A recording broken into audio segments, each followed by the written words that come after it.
President Donald Trump's late-night return to Washington from his Middle East visit came amid mounting domestic turmoil, as the government shutdown reached its second week with no end in sight.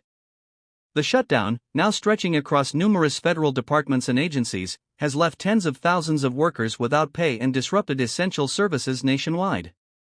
Trump's arrival back in the Capitol marks a critical juncture, one that could determine whether the administration can break the political deadlock or whether the standoff will spiral into one of the longest shutdowns in U.S. history.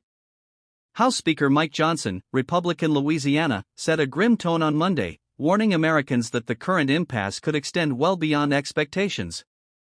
"This is where we're going to be headed. We're barreling toward one of the longest shutdowns in American history," Johnson said, emphasizing the growing frustration within Congress.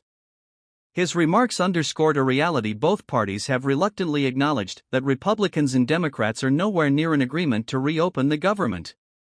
The central issue remains starkly political, a battle over spending priorities, border security funding, and the broader direction of Trump's fiscal agenda. The president, returning from meetings in the Middle East where he reaffirmed U.S. strategic partnerships, now faces an entirely different challenge at home. While abroad, Trump projected strength and diplomacy, but back in Washington, he confronts a divided Congress and a restless public. Administration officials privately admit that the White House has struggled to maintain consistent communication with congressional leaders during Trump's absence. The result is a negotiation process mired in mistrust, partisanship, and competing political calculations. Democrats, led by Senate Majority Leader Chuck Schumer and House Minority Leader Hakeem Jeffries, accused the president of holding federal workers hostage to force through controversial spending provisions.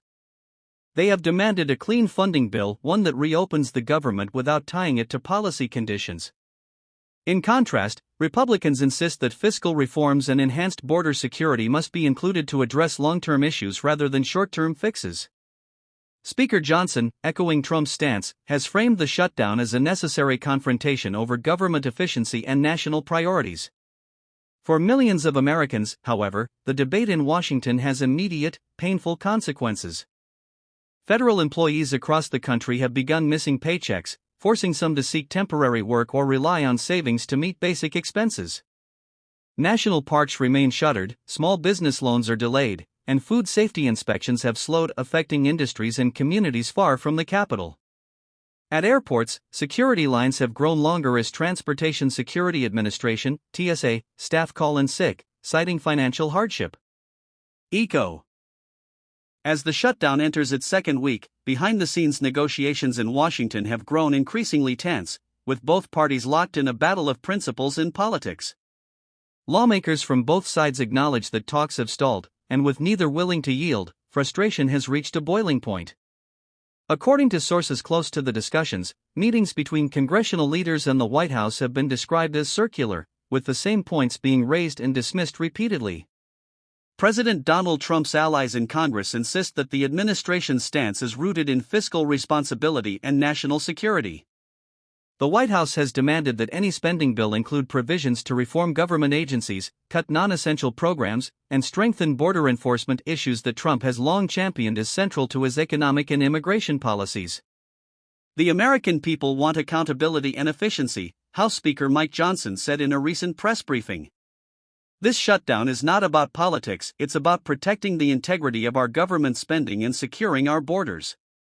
Democrats, however, have sharply rejected that characterization, accusing Trump and his allies of weaponizing the federal budget to push a partisan agenda. Senate Majority Leader Chuck Schumer, Democrat New York, has called the shutdown a self-inflicted crisis that endangers the economy and undermines public trust in government. He and House Minority Leader Hakeem Jeffries, Democrat New York, have urged Republicans to pass a clean continuing resolution, which would reopen the government temporarily while negotiations continue on broader fiscal reforms. Amid the political posturing, the human impact is deepening.